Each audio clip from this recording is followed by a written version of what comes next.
الأرضين الصلاة والسلام على رحمة للعالمين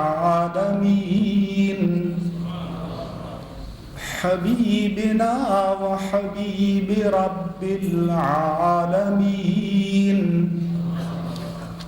خاتم الأنبياء والمرسلين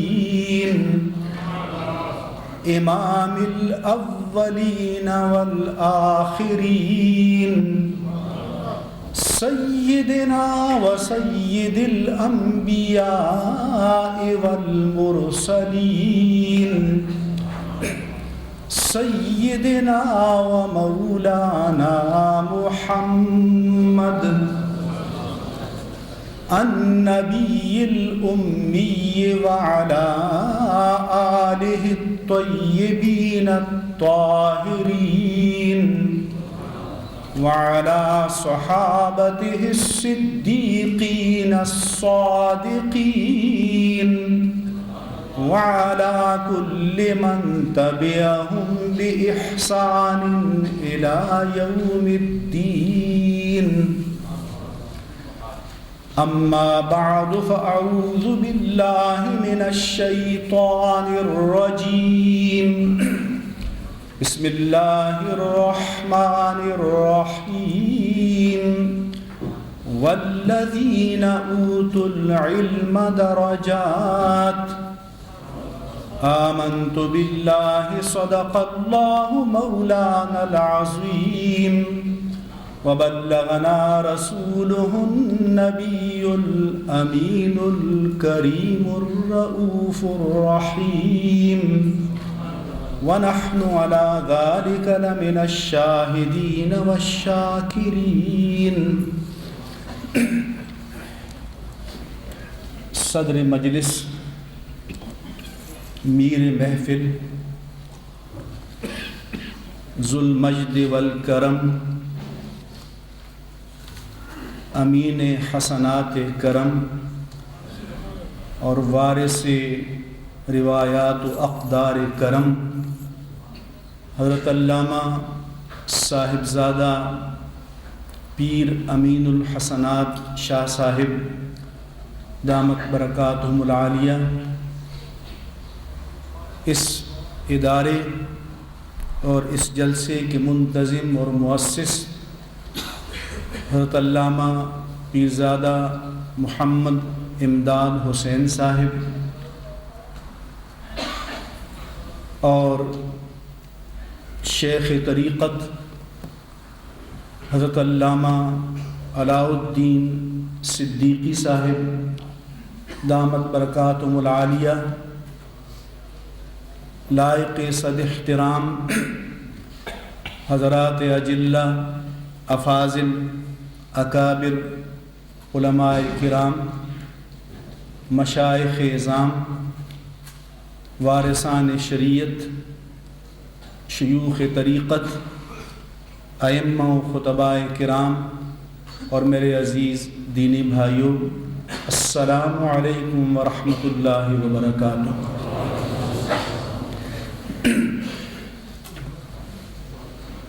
آج کی یہ تقریب چونکہ ایک خاص عنوان کے تحت منعقد ہے، ضیاء الامت محسن ملت حضرت علامہ جسٹس پیر کرم شاہ الازہری نور اللہ مرقدہم وقدس اللہ سرہم کے ذکر خیر کے لیے اور ان کی یاد کو تازہ کرنے کے لیے. اس لیے دیانت کا تقاضا یہ ہے کہ ان کے بارے میں زیادہ سے زیادہ گفتگو کی جائے. میں نے اپنی علمی اور عملی زندگی میں جتنے علماء کو، جتنے مشائخ کو دور سے اور قریب سے دیکھا، ان سب میں حضرت قبلہ پیر کرم شاہ صاحب کو ممتاز اور منفرد پایا۔ ان میں جلالت علمی بھی تھی، عظمت تقوی و کردار بھی تھی۔ وہ اپنے دور کے نمایاں اور ممتاز اور ساری عظمتوں کے حامل فرد تھے، لیکن ان تمام عظمتوں کے باوجود جتنی تواضع، جتنی تمکنت، جتنا وقار، جتنی سادگی میں نے ان میں دیکھی بہت کم لوگوں میں دیکھی۔ پندار نفس اور عجب علم انسان کو بے قابو اور بے قرار کر دیتا ہے، لیکن جس کے علم نے، جس کے تقوی نے انہیں سیرت مصطفیٰ کے ڈھانچے میں پابند و محبوس رکھا، وہ حضرت قبلہ پیر کرم شاہ صاحب تھے۔ گزشتہ 50 سال کے عرصے میں ہمارے بہت سے اکابر، مشائخ، علماء ہمارے سامنے رہے، کچھ ہم سے جدا ہو گئے، لیکن ان سب میں بعض وجوہ سے پیر صاحب قبلہ سب سے ممتاز تھے۔ وہ چونکہ صدر الافاضل علامہ سید محمد نعیم الدین مراد آبادی رحمہ اللہ تعالی سے نسبت تلمذ رکھتے تھے، اور ہمارا دارالعلوم کراچی میں صدر الافاضل کے نام سے موسوم ہے، یہ ان کی عظمت علمی اور تواضع عقیدت تھی کہ جب کراچی تشریف لاتے تو خود چل کر دارالعلوم نعیمیہ تشریف لاتے، اور اس نسبت کو جو انہیں صدر الافاضل کی ذات سے تھی ہمیشہ عزت و احترام اور ہمیشہ وقار سے دیکھتے۔ علم بہت سے لوگ حاصل کرتے ہیں، لیکن کوئی علم کو طلب دنیا کا ذریعہ بناتے ہیں، اور اس کا تذکرہ حدیث پاک میں ہے۔ رسول اللہ صلی اللہ علیہ وسلم نے فرمایا کہ من طلب العلم یبتغی بہ وجہ اللہ لیماری بہ العلماء اور لیجاری بہ السفہاء ویصرف وجوہ الناس ادخلہ اللہ النار۔ یاد رکھنا، علم ہمیشہ فلاح و نجات کا ضامن نہیں ہے جب تک کہ علم کے ساتھ ساتھ علم انسان کے اندر تواضع اور انکسار پیدا نہ کر دے، جب تک کہ علم کے ساتھ ساتھ اخلاص کی دولت نصیب نہ ہو جائے۔ اللہ کے حبیب نے فرمایا کہ جس نے دین کے اس علم کو جسے صرف رضائے الہی کے لیے حاصل کرنا چاہیے، مقصد دنیا کے لیے حاصل کیا تاکہ علماء کے مقابلے میں تفاخر کرے، تاکہ جہلاء کے مقابلے میں اپنی برتری کو ثابت کرے، تاکہ دنیا والوں کو دام ہمبنگ زمین میں شکار کر کے اپنی محبت کے دائرے میں لائے، وہ علم اسے جنت میں نہیں لے جائے گا، جہنم میں لے جائے گا۔ اور حدیث پاک میں جو قیامت کی علامتوں کو بیان کیا گیا، اللہ کے حبیب نے فرمایا کہ عزت تو خزل امانت مغنمن والفیء دولن والزکاۃ مغرمن وتعلم العلم لغیر الدین۔ جب امانت کو مال غنیمت سمجھ کر ہڑپ کیا جائے، اور جب مال غنیمت کو ذاتی جاگیر سمجھ لیا جائے، جب زکوٰۃ کو تاوان سمجھ کر دیا جائے، اور جب اللہ کے دین کے علم کو دین کے لیے نہیں دنیا کے لیے حاصل کیا جائے، تو پھر یہ قیامت کی علامات میں سے ہوتا ہے۔ فرمایا کہ وَسَادَ الْقَبِيلَةَ أَرْذَلُهُمْ، اور قبیلے کا سردار سب سے کمینہ شخص ہو جائے، وَأُكْرِمَ الرَّجُلُ مَخَافَتَهُ، اور کسی کی تکریم اس کی عظمت کردار کی وجہ سے نہیں، اس کے شر سے بچنے کے لیے کی جائے۔ اور فرمایا کہ وَظَهَرَتِ الْقَيْنَاتِ وَالْمَعَازِفِ، اور جب گانے بجانے والیاں اور رقص و سرود کا چلن عام ہو جائے تو پھر قیامت کا انتظار کرنا چاہیے۔ آج یہ امت اسی ابتلا میں ہے۔ آج کوئی کھلاڑی اگر چھکا لگا لے، سینچری بنا لے، کوئی ناچنے مٹکنے والا کوئی پسندیدہ گانا گا لے تو لوگ کہتے ہیں کہ اسٹار ہے اور سپر اسٹار ہے۔ امت مسلمہ نے جب گانے بجانے والوں اور کھلاڑیوں اور کھلنڈروں کو اپنا ستارہ بنا دیا تو پھر پستی نہیں ملنی چاہیے تو کیا ملنا چاہیے تھا؟ اللہ کے حبیب صلی اللہ علیہ وسلم نے بھی آپ کو ستارے دیے تھے کہ اصحابی کالنجوم، میرے صحابہ تمہارے لیے ہدایت کے ستارے ہیں۔ لیکن ان منارے ہدایت کو چھوڑ کر ہم ان چیزوں میں کھو گئے تو ہماری وجہ سے اسلام کی عظمت بلندیوں کی بجائے پستیوں کی طرف جا رہی ہے۔ ایسے ماحول میں علامہ پیر کرم شاہ الازہری رحمہ اللہ تعالی ونور اللہ مرقدہ ممتاز تھے اور منفرد تھے۔ میرے استاد محترم نے کہا تھا کہ جو صاحب علم دنیا کے پیچھے جائے گا، دنیا آگے آگے ہوگی اور یہ پیچھے پیچھے ہوگا، اور جو صاحب علم دنیا سے بچ کر رہے گا، اللہ کی راہ پر جائے گا، وہ آگے آگے ہوگا اور دنیا اس کے پیچھے پیچھے ہوگی۔ میں نے پیر کرم شاہ صاحب کو ایسا ہی دیکھا کہ انہوں نے دنیا کو مقصود نظر نہیں بنایا، تاجدار مدنی کو مقصود نظر بنایا۔ وہ آگے آگے تھے اور عظمتوں کے مناصب ان کے پیچھے پیچھے تھے۔ جن مناصب کی کوئی تمنا کر سکتا ہے بن مانگے اللہ نے ان کو عطا کیے۔ مرکزی رویت ہلال کمیٹی پاکستان کے چیئرمین رہے اور سپریم کورٹ شریعت اپیلٹ بینچ کے جج رہے۔ تمام عہدے اور تمام مناصب اللہ نے ان کے قدموں میں ڈال دیے، مگر دینے والوں نے منصب اس لیے نہیں دیے کہ ان مناصب سے پیر کرم شاہ صاحب کو وقار ملا، بلکہ سچ یہ ہے کہ ان مناصب کو ان کی ذات سے وقار ملا۔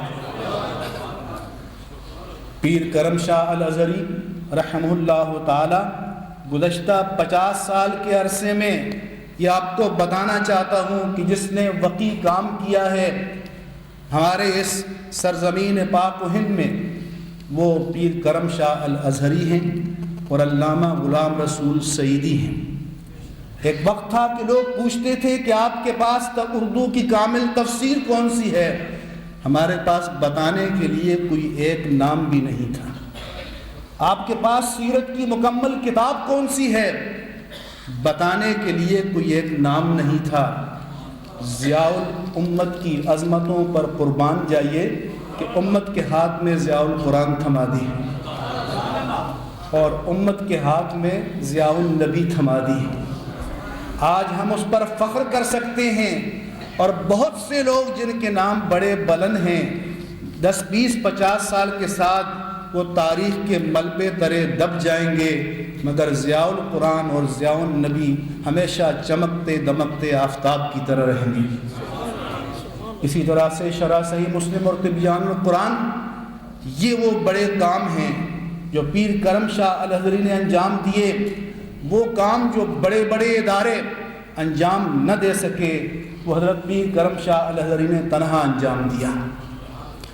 پیر کرم شاہ صاحب کا تعلق سرگودا سے تھا۔ وہاں کی زبان اکھڑ ہوتی ہے، وہاں کا لہجہ کچھ اور ہوتا ہے۔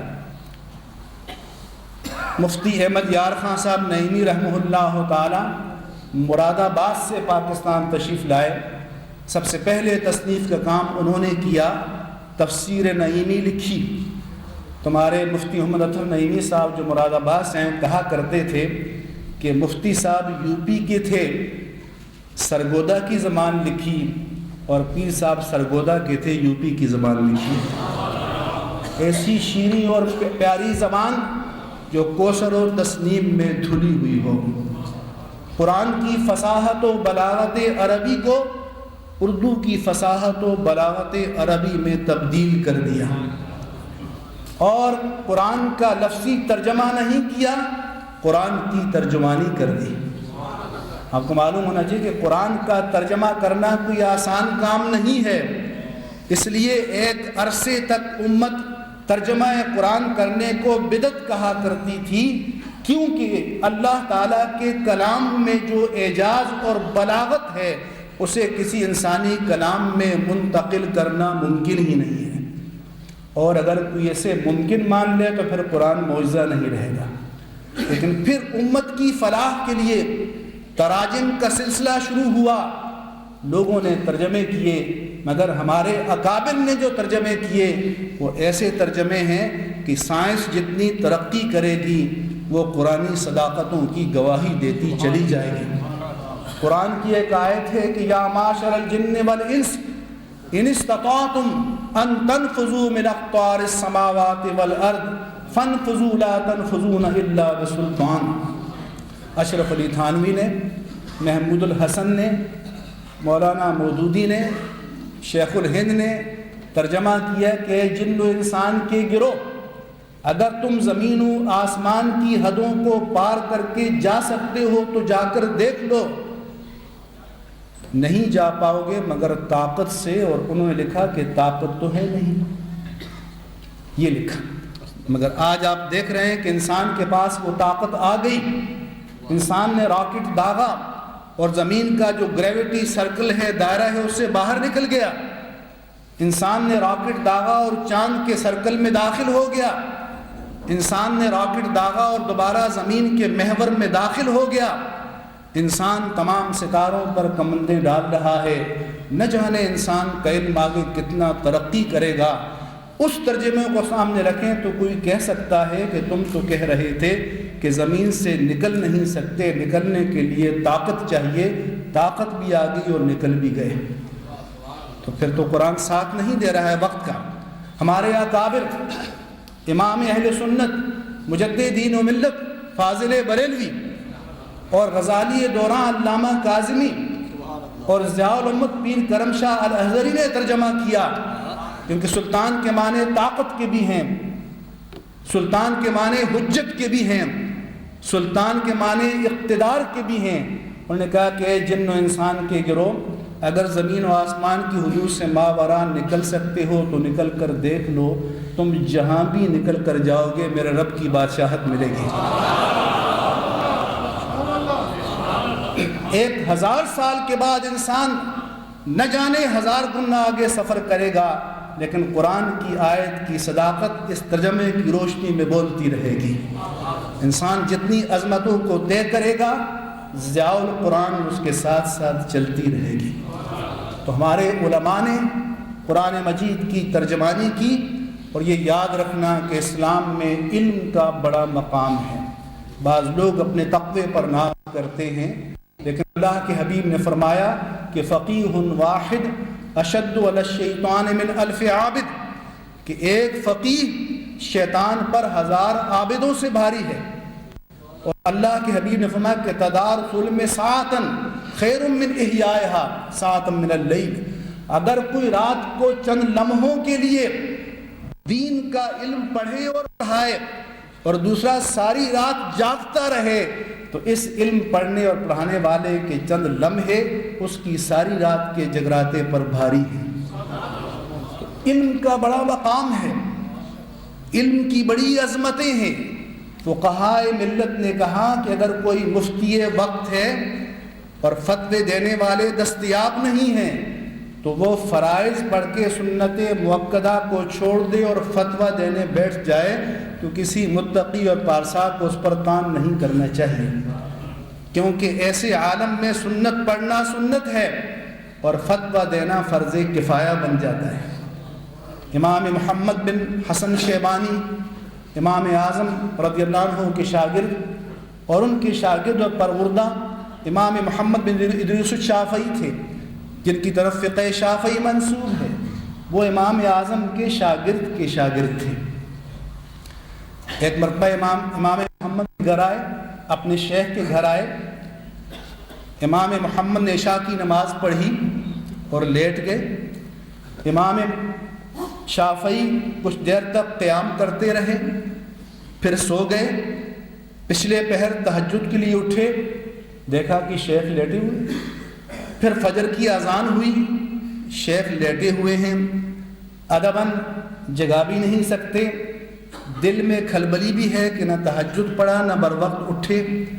آخری وقت میں امام محمد خود اٹھے، اٹھ کر سنتیں پڑھی، فجر کی نماز پڑھی.